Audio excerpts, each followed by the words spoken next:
Hi, I'm Lawrence Mittler with Best Kept Secrets of Fine Audio, and today we'll be reviewing the Q-Acoustics 2050i pedestal loudspeakers and the 2070i subwoofer. Let's start off with the Q-Acoustics QA 2050i loudspeakers. The construction of these loudspeakers is made of multiple density fiber, MDF, particle board. This allows us to eliminate the vibrations within the cabinet. These speakers are available in multiple colors: walnut, gloss white, gloss black, and graphite. Q-Acoustics makes sure the tweeter is decoupled from the actual baffle, thereby eliminating any unwanted vibrations within the top end frequencies. There are two 165 millimeter mid-bass drivers employed. With that, it gives us the effect of having a lot larger mid-bass driver. These mid-bass drivers have a long drive-through, so they go in and out in a long configuration to get the best performance. Q-Acoustics use ceramic and fiber coated paper to get the best performance out of their mid-bass drivers. The connections to the speaker are actually underneath the speaker, not behind the loudspeaker. They handle 150 watts RMS per channel each. Here's a closer look at the tweeter decoupled from the front baffle. Here's a view of the metal plinths. As you can see, the metal plinth actually angles the speaker ever so slightly upwards so it hits the sound where you're listening, not straight through. It also decouples it with the floor with the metal spikes used. Okay. This is an underneath view of the QA 2050. As you can see, these are the binding posts here, and you can bi-wire your speakers if you wish to do so. The binding posts are recessed underneath the speakers, so you can actually get your speakers close to the wall if you wish to do so. Although they can handle 150 watts each, you can still drive them easily with a 40 to 50 watt receiver. And now we'll be moving forward to the Q-Acoustics 2070i subwoofer.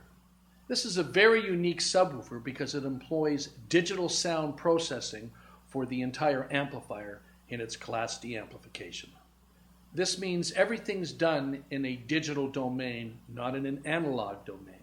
This allows us for much cleaner sound. There are two 170 millimeter drivers used to get the bass performance from this unit. The amplifier power is 150 watts RMS. There's a large port at the back that allows it to breathe. Here's another look at that large port right here to get the proper bass performance from this 2070i. Here's a closer look at the back panel. Let's take a look at it, shall we? Over here we have the actual level of the subwoofer that we want to adjust it to. Usually we want to have it in the middle. For the crossover, we can set it anywhere all the way high or low, 50, 60, 80, 150 cycles.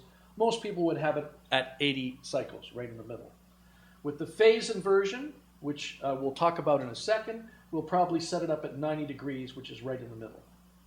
Phase allows us to actually coordinate with the speakers that are in your stereo satellite speakers, moving forward like this, but the subwoofer is moving at the same time. Out of phase means it's moving in the opposite direction. In phase, it's moving at the same time in the same direction. So with large rooms, we want to coordinate the activity of the subwoofer that it is moving in unison, either sonically or physically in the same direction. In a nutshell, all we want to do is coordinate the subwoofer with your two speakers so it sounds in unison. Now with the status switch, it's now plugged in, the light is on. If we have music, we're going to switch it up, straightforward. If we have AV movies, we're going to switch it down. Phase invert, 0 or 180. We've already talked about the phase, how we want the phase to work if it's in a room. Auto on sensitivity, high or low or medium. It's mostly set to medium sensitivity when it turns on. And finally, speaker type, sealed or vented. If you have a sealed acoustic speaker, well then we're going to switch it here. And vice versa, if it's an open vented speaker, we'll switch it down. Here's a look at the input levels. With a line level input here, left and right input, we can also daisy chain to a separate subwoofer if we wish. We have our speaker jacks here if we want to hook it up to our subwoofer via speakers. Then we have our IEC cord here and our voltage, which is either 110 or 220. In summary, Q-Acoustics have done it right. They use the digital sound processing so that the filtering and amplification is really done in a digital domain, giving you cleaner sound, and the fact that they use two drivers with 150 watts built in is exceptional. They use a very large port.